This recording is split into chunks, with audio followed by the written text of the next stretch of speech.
Un mort et 9 blessés dans le plus gros incendie de l'été. 13 000 hectares de forêt, c'est plus que la surface d'une ville comme Paris.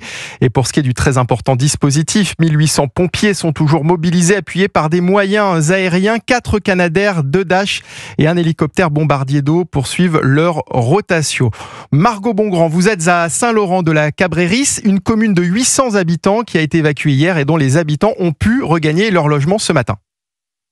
Oui, c'est ici qu'une femme de 65 ans est décédée dans sa maison. Une personne est toujours portée disparue. Le maire Xavier de Volontat est auprès des habitants ce matin pour constater les ravages.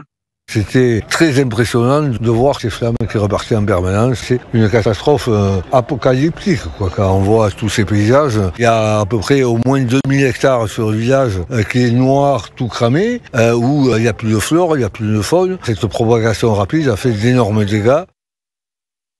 Les paysages sont noirs, une odeur de brûlé est omniprésente alors que les avions continuent leur rotation pour ralentir la progression de l'incendie. 25 maisons ont été touchées ici. C'est le cas de celle de David. Il est abattu.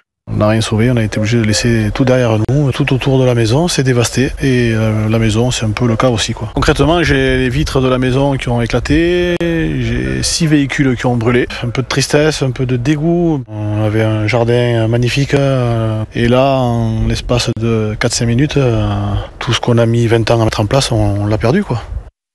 L'eau courante est coupée dans la commune. Des distributions de bouteilles d'eau sont mises en place. La correspondante d'Europe 1 dans le sud-ouest, Margot Bongrand.